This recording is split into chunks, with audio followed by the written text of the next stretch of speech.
In today's video, I'm going to be going over the side triceps cable extension, the changing moment arms within the range of motion to determine where the exercise is the hardest and where it's the easiest, and how we can use this to train smarter and safer.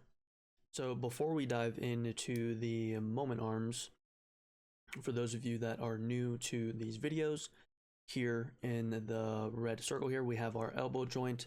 This exercise is obviously going to be working our triceps, and the triceps act upon the elbow joint. They extend the elbow.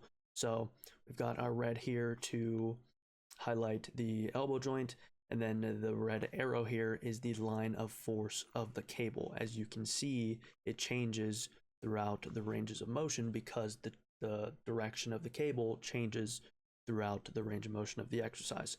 So in the blue here, we've got our moment arms for the lengthened, mid, and shortened range. We are standing sideways to the cable. I'm using my right hand that you cannot see to brace on the opposite side of the machine because this cable is wanting to pull our body to the right, so we're bracing with our right hand. And then obviously here with our left hand, we are extending the elbow, which is the function of the triceps in this exercise. Okay, so here in the lengthened position, we can see that we have a pretty significant moment arm, meaning that we are producing high amounts of force here. Here in the mid-range, that moment arm is longer than the lengthen and the shorten range. So here in the mid-range, we can identify already that we are producing the most amount of force in the mid-range of this exercise, which is good. That's what we want. That's where we can physiologically produce the most amount of force with the length to tension relationship that I've explained in earlier videos. Then here in the shortened range, we can see that it is the smallest moment arm throughout this range of motion. So here in the lengthened, we've got a pretty good sized moment arm. We're producing a good amount of force, which is good or optimal or efficient because of the length tension relationship. We are strong in the lengthened position. Then again, in the mid-range, we're producing the most amount of force. Force also is good because we are also strong in that mid-range due to the length tension relationship. And then here in the shortened range, where we are physiologically weak, that moment arm does drop off slightly. We're still producing a good amount of force here, but the beauty of this exercise and why it's one of my favorites and why it's underrated in my opinion is we're producing high amounts of force to get out of this lengthened position.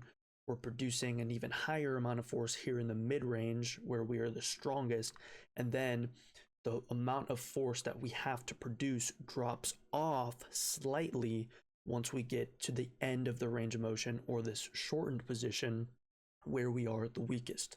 So if you're training to failure or close to failure, you're grinding here through the lengthened, you're grinding here through the mid, which is good, where we're the strongest. And then once we get into the shortened range, the amount of effort that we have to put in, the amount of force that our muscles have to produce starts to drop off slightly. Now that we know the resistance profile of this particular exercise, we can determine how we can make our training smarter and safer.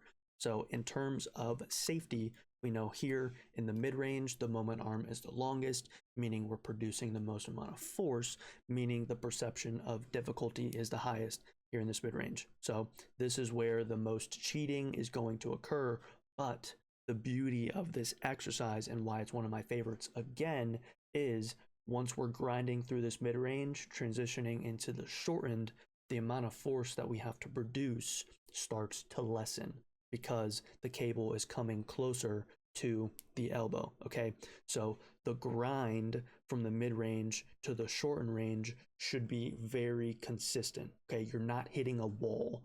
Now, if this moment arm was longer in this exercise, or if it was another exercise that we selected that the mid-range had a high or a large moment arm and the shortened position had a large moment arm, meaning we're still producing a high amount of force and that force capability or the force necessity isn't dropping off, then we would hit a wall. Okay, so as I'm grinding through this mid-range, I'm hitting a wall where my muscles physiologically are the weakest, and I'm still having to produce a high amount of force. So the beauty of this exercise and knowing the resistance profile is that when you think that you're hitting a wall here in the mid-range, if you keep on pushing through, you keep on extending your elbow, the amount of force that you have to produce lessens, so you can get to that shortened range if you're loading properly.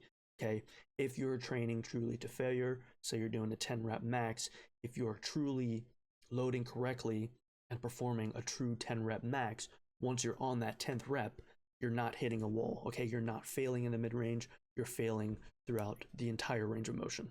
Now moving on to making our training smarter with the knowledge that we have of the resistance profile of this exercise and the use of the moment arms within this exercise, we know from the length tension relationship in the lengthened and mid ranges, we are the strongest.